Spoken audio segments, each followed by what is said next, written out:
Ivanka was not the only Trump talking about tax reform on Monday. President Trump wants it done before the end of the year, but he pushed back on reports Monday that GOP lawmakers are considering capping pre-tax 401k contributions. Mr. Trump tweeted, quote, "There will be no change to your 401k. This has always been a great and popular middle-class tax break that works, and it stays." Former U.S. Deputy Secretary of Labor Seth Harris is in Washington. Okay, Seth, so last week there were reports that congressional lawmakers were eyeing a $2,400 per year limit for tax-free 401k contributions. You've said Americans are already in a retirement crisis. I know I am. What kind of impact would that have on people planning for retirement? It's going to cause people to save less for their retirement when America already is in the crisis that you described, where more than half of American households are not going to have enough money to continue their lifestyles into retirement.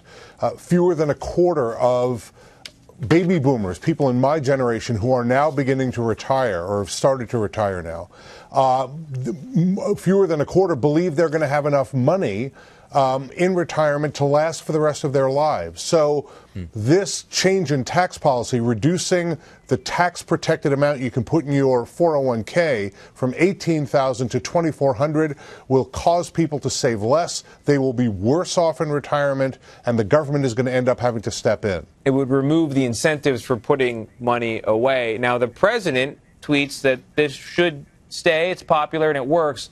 Does that quell your concerns about the 401ks? Not even a little bit. If you look back on the health care debate and all of the things that President Trump promised that never ended up in the bills that were discussed on the floor of the Senate and the floor of the House, I don't think we can take his word for any policy discussion and arguably nothing else. He's not the one driving this train. The Republicans in Congress have got to find a way to pay for massive tax breaks for big corporations and wealthy individuals.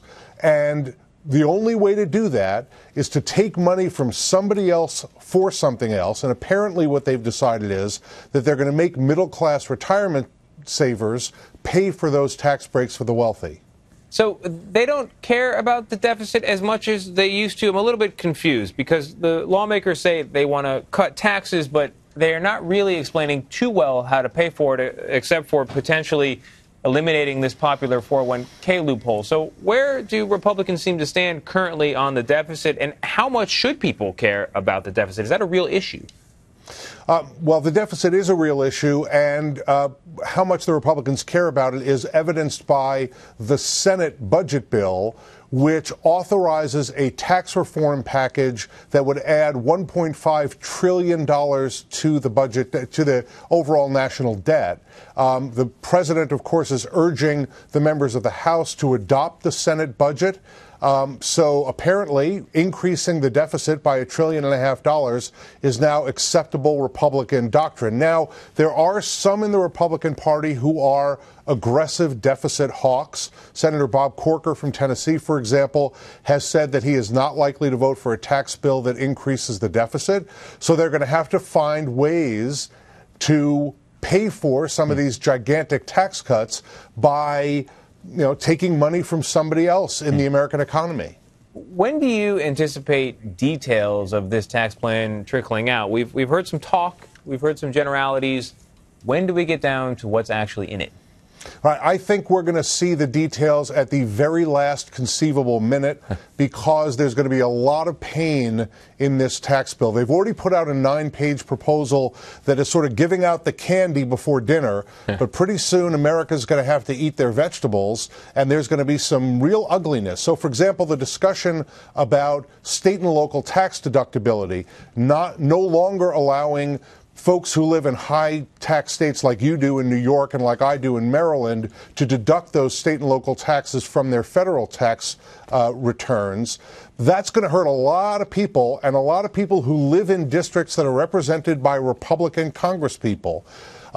That's something that they don't want to spend a lot of time talking about, and so we're not going to see those painful details until the last minute, and then they're going to try to rush it through just as they tried to do with the health care repeal. So when you put all that information and analysis into the magic 8 ball of politics and you shake it, what is the answer? Can Republicans pass something before the end of the year? No, they can't. There's a lot of details to be worked out. There's a lot of individual members they're going to have to secure support from. They have decided to take a partisan path, not to engage the Democrats, not to try to recruit Democratic votes in either the House or the Senate. So that gives every single member of the Senate and most members of the House a great deal of power over this bill. And everybody represents some constituency out there that's going to get their ox gored by this proposal when we see the details.